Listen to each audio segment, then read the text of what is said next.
Bonjour, c'est Ursule encore. On est le 17 juillet 2025. Alors je viens sonner la trompette aujourd'hui encore. Et je viens proclamer le retour de notre Seigneur Jésus-Christ. Amen. Alléluia, soyons tous bénis.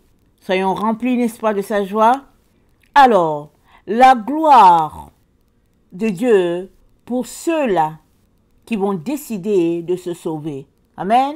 La gloire de Dieu pour ceux qui décident de se sauver.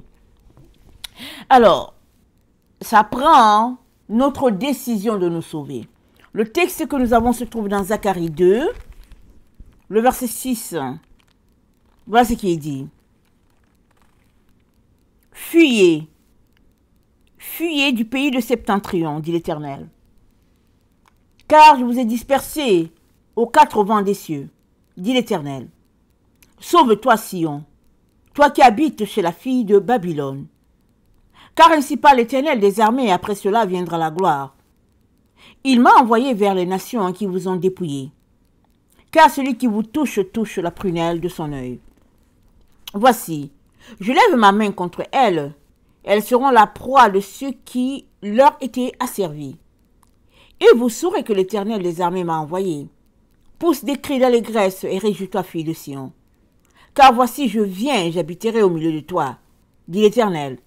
Beaucoup de nations s'attacheront à l'Éternel en ce jour-là, et deviendront mon peuple.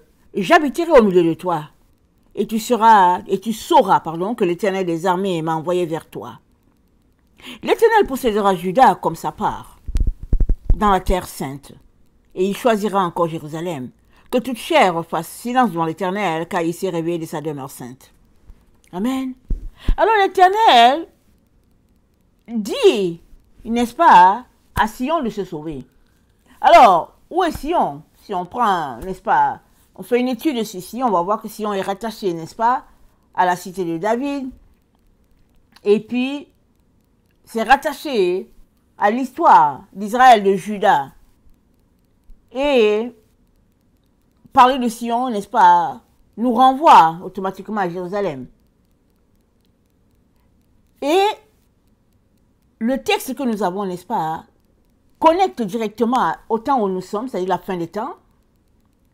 Et nous comprenons que Sion, n'est-ce pas, si ça fait référence à Jérusalem, n'est-ce pas, et le peuple de Dieu, aujourd'hui nous savons que Sion, n'est-ce pas, fait référence, n'est-ce pas, à l'église de Jésus-Christ. Parce que l'église de Jésus-Christ, c'est l'enceinte qui regroupe tous les enfants de Dieu. L'église de Jésus-Christ, c'est le corps de Christ. Christ, c'est la tête, et l'église de Jésus-Christ, c'est le corps. Alors, dans un souci de ramener le peuple de Dieu dans l'esclavage, les hommes ont mis en place, n'est-ce pas, un évangile, de sorte qu'ils ont encore séparé les choses. Ils ont ramené le peuple de Dieu en deux. Ils ont coupé le peuple de Dieu en deux. Ceux-là qui viennent d'Israël, et puis ceux-là, n'est-ce pas, qu'on appelle les gentils, ceux qui viennent d'ailleurs. Si bien que l'évangile aujourd'hui tourne autour du fait qu'il y a le peuple de Dieu qui est Israël, et ceux qui ne sont pas le peuple de Dieu, qui sont les autres. Mais ce sujet a été réglé depuis longtemps. Paul a dit, il n'y a plus de Grecs, il n'y a plus de Juifs, il y a un seul peuple. Ça a été réglé depuis le temps où Jésus est venu sur la terre. Alors si toi tu marches encore dans cet évangile qui divise les enfants de Dieu, je t'invite à revenir à la vérité de Jésus-Christ et à faire partie intégrante de Sion. Parce que Sion, c'est le peuple de Dieu. Et tous ceux-là qui n'avaient pas connu, n'est-ce pas, Jésus-Christ du temps d'Abraham, ils ont été rachetés. Et tous ceux-là qui sont venus après Jésus-Christ, ils sont aussi rachetés, de telle sorte que Dieu a uni tout le monde, n'est-ce pas, en une seule personne. Et puis c'est Jésus.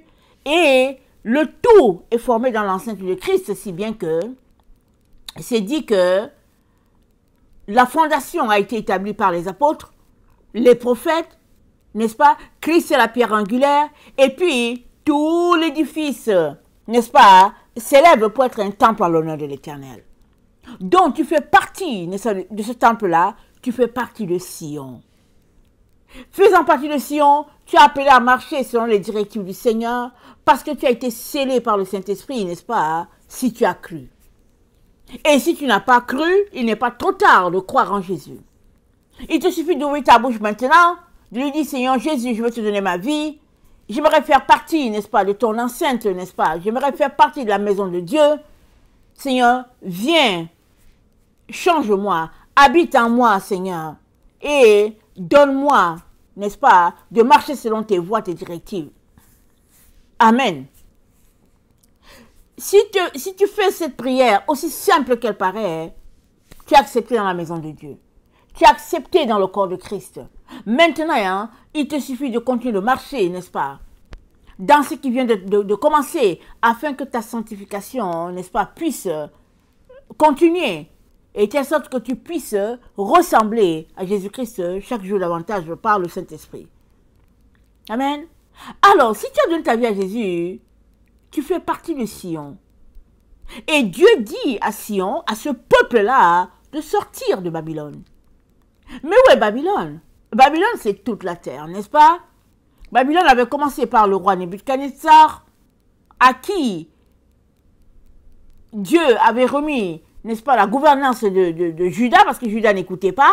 Et finalement, Dieu a dit que Nebuchadnezzar va régner sur tous les rois de la terre. Et finalement, Babylone, la capitale, s'est étendue sur toute la terre. Et puis toute la terre, n'est-ce pas, finalement, a bu, n'est-ce pas, de la fureur de Dieu, si bien que Dieu a livré tout le monde. Tout le monde a péché, tous ont péché et sont privés de la gloire de Dieu. Mais Dieu, pour son amour envers nous, en ce que lorsque nous étions encore pécheurs, Christ est mort. Amen. Donc Christ est mort pour tout le monde. Alors si Christ est mort pour tout le monde, c'est qu'il est mort pour toi. Et si tu l'as accepté, comme dit tantôt, tu fais partie de Sion, tu es appelé de sortir de Babylone. Tu ne fais plus partie de Babylone.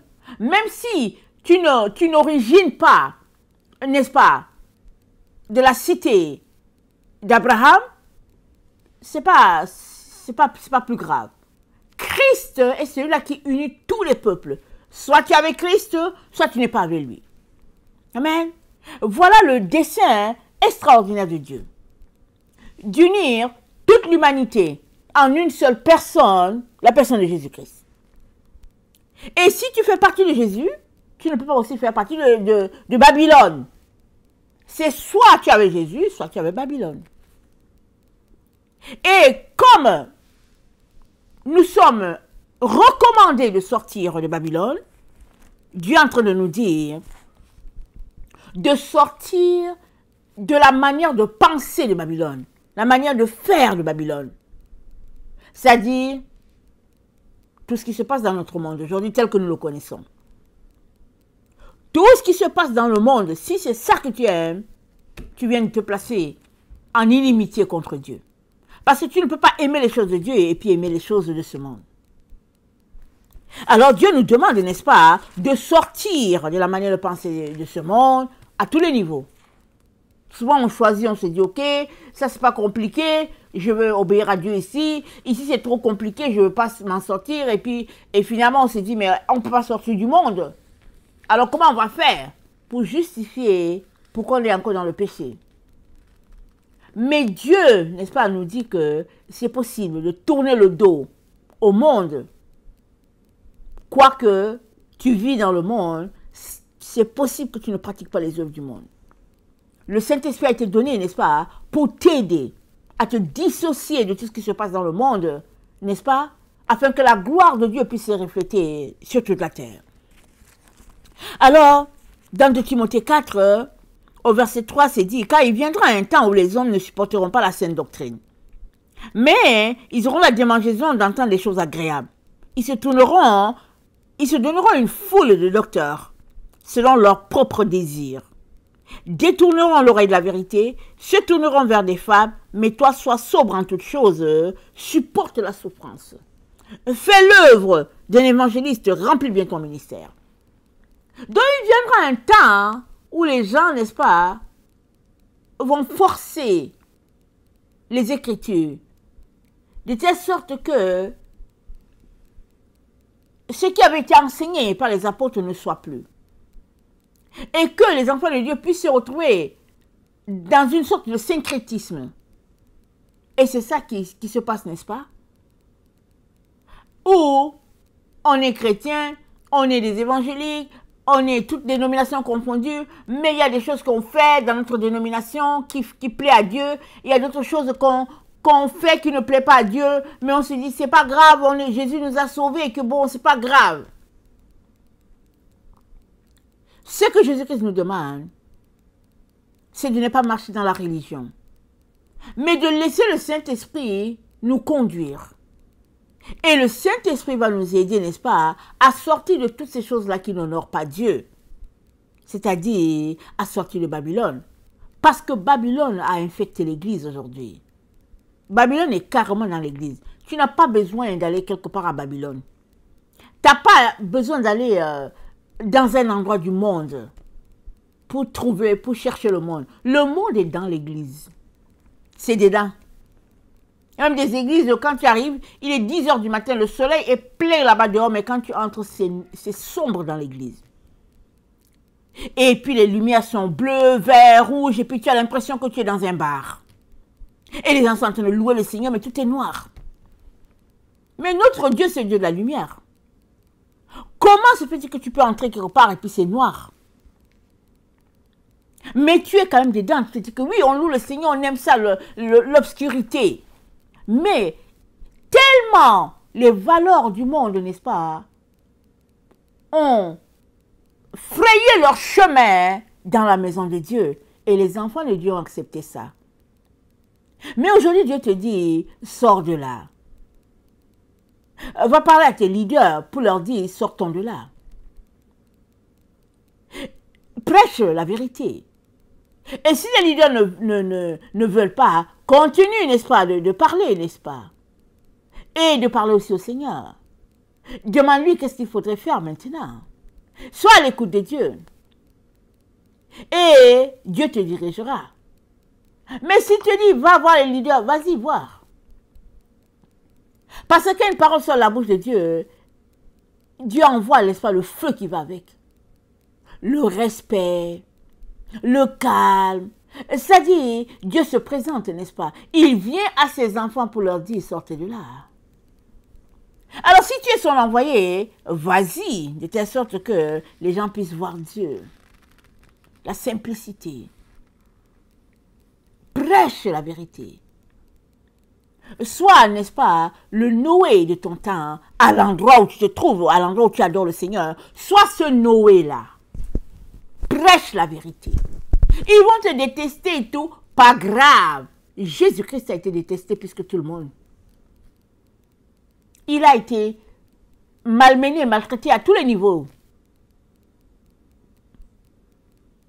Et quand le moment est venu pour lui de retourner à Dieu, il a été cloué. Et il a montré, n'est-ce pas, comment nous sommes appelés à vivre, à marcher. Donc, la sainteté fait partie des règles de Sion. On est appelé à observer la sainteté à tous les niveaux. À tous les niveaux. Et Dieu nous encourage à nous exhorter les uns les autres, n'est-ce pas, à la marche de la sanctification. Alors, on est appelé à sortir de Babylone à tous les niveaux. Dans 2 Timothée 2, au verset 23, c'est dit, repousse les discussions folles et inutiles, sachant qu'elles font naître des querelles.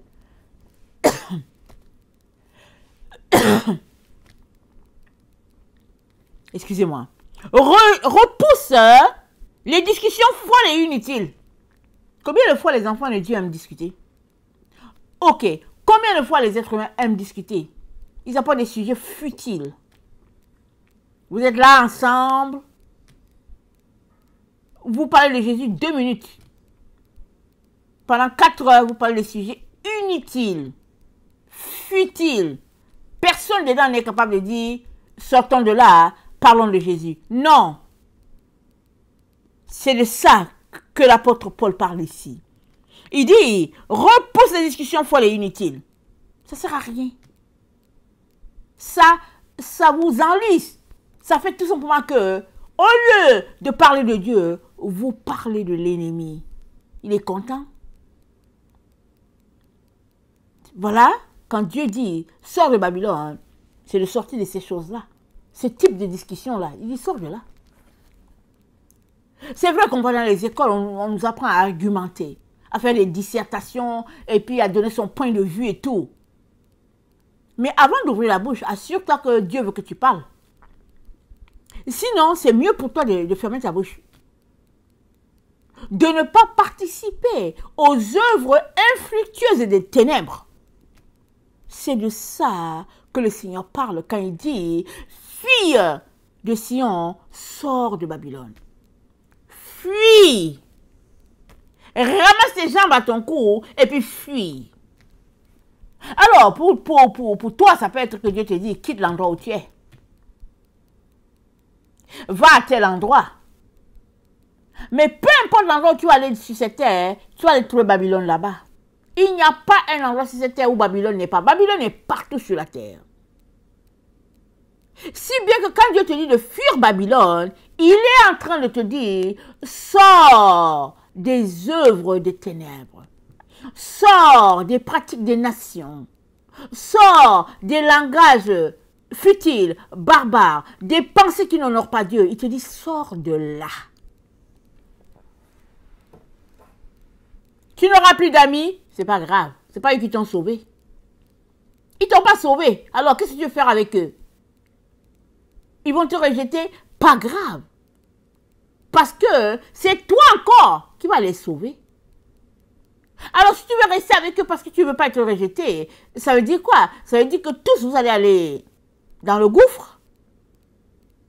Non. Amen. Non, vous n'allez pas tous aller dans le gouffre. Alors, si Dieu t'a réveillé et puis éveillé ton esprit et que tu comprends ce que Dieu te demande, alors sors tes pieds des relations futiles. Laisse-les t'insulter, c'est pas grave. Un jour, ton retrait leur donnera de comprendre que, en fait, voilà comment on devrait se comporter.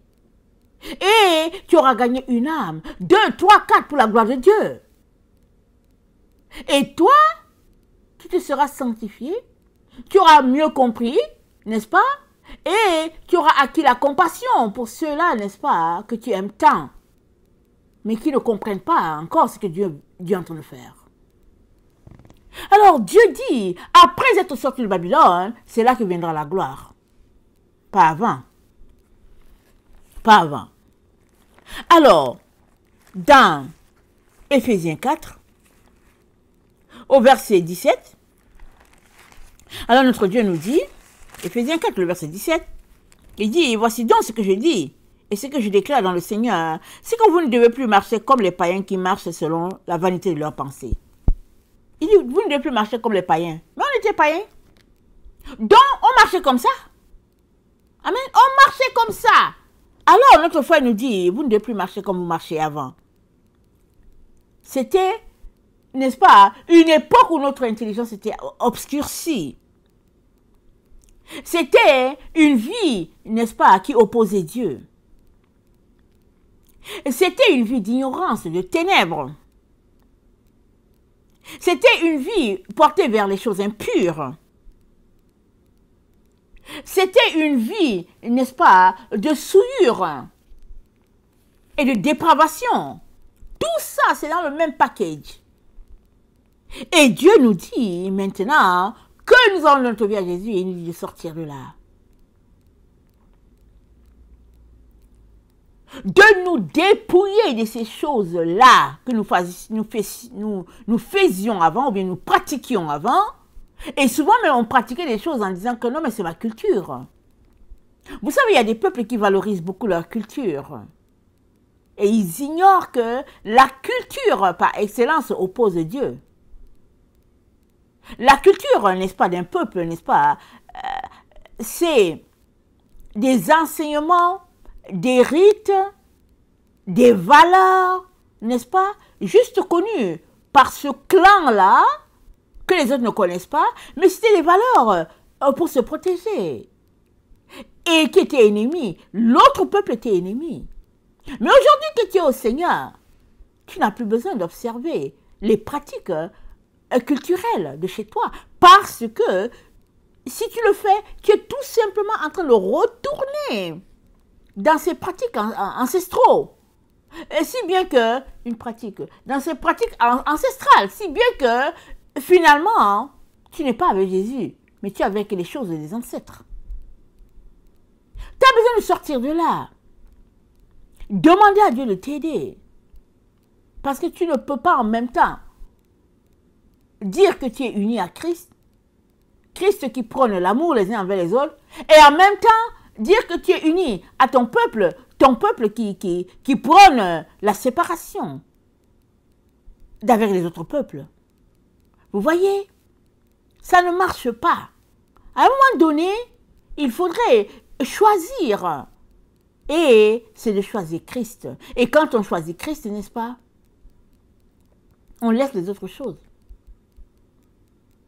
Les menaces de l'isolation, du rejet, et tout ça ne devrait pas nous empêcher de continuer, n'est-ce pas, notre marche en direction du trône de Dieu, parce que Dieu t'a choisi pour pouvoir ouvrir les yeux à tout cela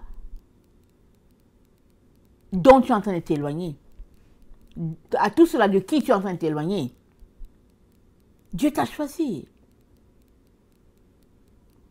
Souvent, on n'est pas prêt, n'est-ce pas, à subir tout ce qu'on est appelé à subir. On n'est pas prêt. Quand on mesure le prix à payer, on se dit, oh non, non, c'est trop compliqué, Jésus-Christ n'est pas comme ça, et puis bon, Jésus-Christ nous dit de nous aimer. Mais oui, il nous dit de nous aimer, mais pas nous aimer comme le monde nous demande.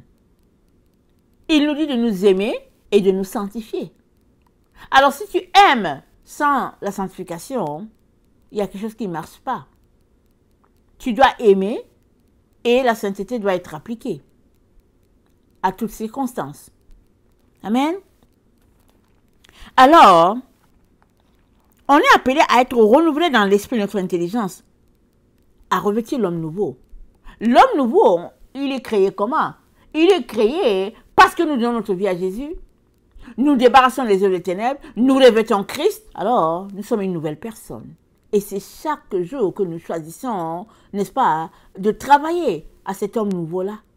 Chaque jour.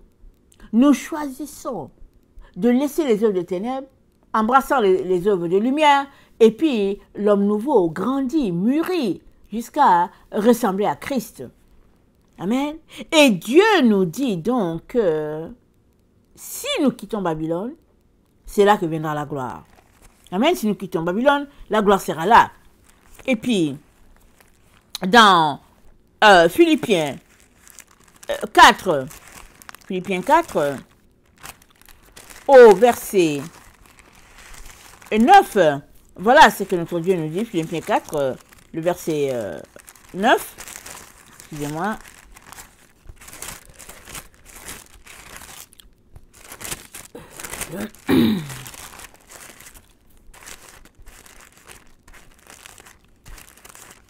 Excusez, hein, les oreilles, le bruit des feuilles à vos oreilles. Philippiens 4, verset 9.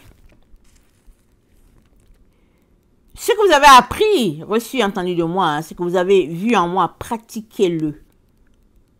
Et le Dieu de paix sera avec vous. C'est question de pratique.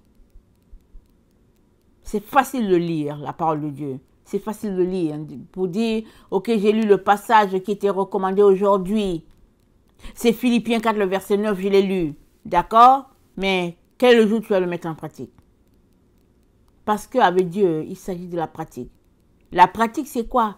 C'est de décider de ne plus marcher dans les voies des ténèbres. Et c'est une décision, ça parle là. Et les actions, c'est de ne plus marcher dans ces actions-là.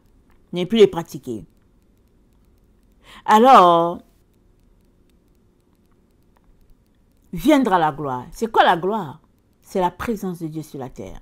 Dans Zacharie 2, n'est-ce pas, au verset 10, c'est dit, pousse des cris d'allégresse, et réjouis-toi, fille de Sion. Car voici, je viens, j'habiterai au milieu de toi, dit l'Éternel. Beaucoup de nations s'attacheront à l'Éternel en ce jour-là et deviendront mon peuple. J'habiterai au milieu de toi et tu sauras que l'Éternel des armées m'a envoyé vers toi. En ce temps-là, quand la prophétie était sortie, nul ne savait qui était l'enfant de Dieu. Est-ce que Dieu a un enfant? On ne connaissait pas toutes ces choses-là. Jésus-Christ, n'est-ce pas, est venu, il a ouvert les yeux à tout le monde, les gens ont compris, n'est-ce pas, de quoi il parlait. Mais quand le prophète Zacharie est en train de dire que, fille de Sion, réjouis-toi, je viens, j'habiterai au milieu de toi, Dieu est en train de parler du fait que Jésus-Christ, n'est-ce pas, serait là sur la terre. Et le représentant de Dieu, n'est-ce pas, est venu, il a racheté l'humanité, et il a dit qu'il revient et il va habiter sur la terre. Pourquoi? Pour avoir une paix, une vie de paix sur la terre, un règne, une façon de vivre telle que Dieu aimerait pour tous les peuples. Alors on pourrait s'arrêter pour dire, mais ça ne va jamais arriver. On pourrait s'arrêter pour dire ça. On pourrait s'arrêter et regarder pour dire que, mais non, les ténèbres sont terribles, les gens sont tellement méchants, on ne voit pas comment les choses vont changer. Dieu est celui qui change les temps. Il est celui qui change les circonstances. La même Bible nous dit qu'au temps de Noé, les gens étaient tellement méchants que Dieu a dit, moi je veux détruire. Et il a gardé Noé et ses enfants, et puis ils étaient 8 qui ont refait la face de la terre. Dieu est capable de faire encore, n'est-ce pas, quelque chose pour renouveler toute la face de la terre. Il est capable. Ne limitons pas Dieu. Ne nous arrêtons pas pour dire, mais au fait, qui peut croire à quelque chose comme ça? Non, non, non. Ne limitons pas Dieu. Obéissons et demandons au Saint-Esprit de nous aider à saisir ce que Dieu est en train de dire et à obéir, à marcher dans ce qu'il a pour nous. Et la gloire de Dieu sera là, c'est-à-dire le règne de Dieu sera sur la terre. La gloire de Dieu, c'est quoi? C'est sa lumière. C'est l'illumination de notre conscience, n'est-ce pas, par rapport à ce que Dieu est en train de faire. C'est un habitat sur cette terre comme Dieu l'a toujours souhaité. C'est ça, la gloire de Dieu, Dieu au milieu de son peuple, la lumière de Dieu. Son rayonnement, c'est ça, c'est la gloire. Et c'est dit, fuis Babylone et la gloire de Dieu viendra pour toi. C'est-à-dire le rayonnement de Dieu, sa présence sera là. C'est ça la gloire de Dieu. Dans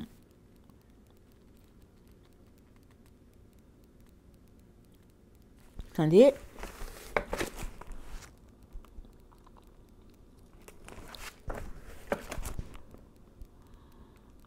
Le psaume 16, le verset 11. Le psaume 16. Le verset 11, ça dit,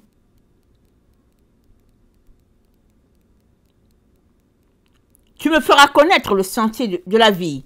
Il y a d'abondantes joies devant ta face, des délices éternelles à ta droite.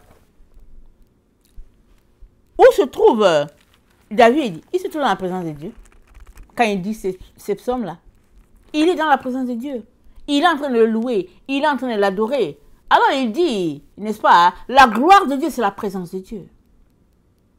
Elle peut être manifeste et tu vois une grande lumière.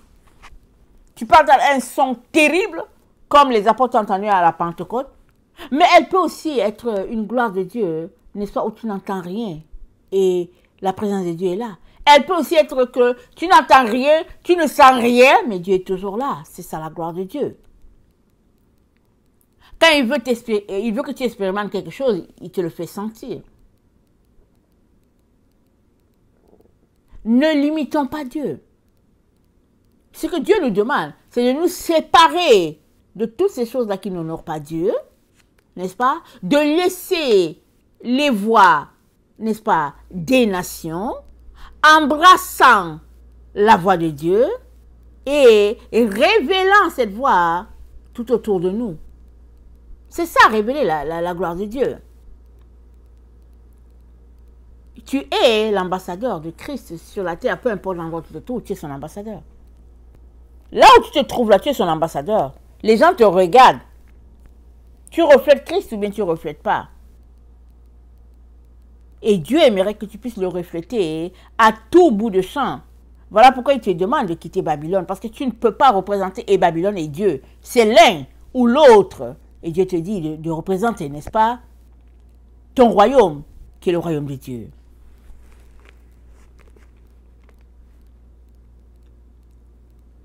Une séparation est nécessaire entre les œuvres de ténèbres, n'est-ce pas, et puis les œuvres de lumière. Une séparation est nécessaire.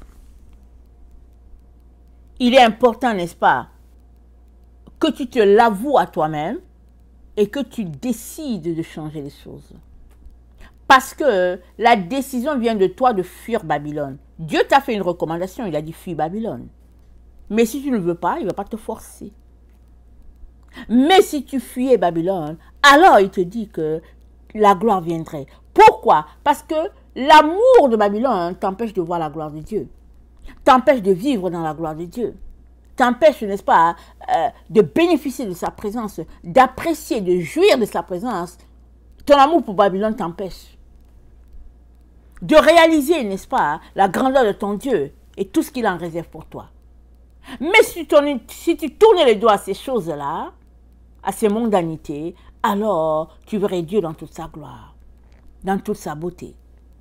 Parce que tout ce qui est du monde renvoie à la chair et tout ce qui est chair entrave la présence de Dieu. Mais Dieu aimerait se révéler à toi dans toute sa nature, dans toute sa gloire, afin que, n'est-ce pas, tout le monde, toute la terre, soit imprégné de sa gloire. Et, n'est-ce pas, le miracle de Dieu, c'est qu'il passe par les individus. Il passe par toi, il passe par tel, il passe par tel, il passe par tel, et puis finalement, le temps que les gens se rendent compte, alors il y a des feux allumés partout, représentant la gloire de Dieu. C'est ça, le merveilleux plan de Dieu. Et il aimerait que tu fasses partie. Il t'invite donc, n'est-ce pas, à quitter toute distraction et à te concentrer sur ce qui est essentiel. Et l'essentiel, n'est-ce pas, c'est la gloire de Dieu au milieu de toi. C'est ça l'essentiel. Amen. Que le Seigneur bénisse sa parole et que nous ne nous lâchions pas de chercher sa face. Amen. De chercher sa présence. Parce que ce n'est que comme ça que sa gloire va se répandre sur toute la terre. La Bible dit, la terre sera remplie de la connaissance de Dieu comme le fond de la mer. Et ce qui est sorti de la bouche de Dieu va s'accomplir. Que dirais-tu, n'est-ce pas, de faire partie, de ne pas rater ces moments-là. Amen, que le Seigneur bénisse sa parole. Amen et alléluia. Amen.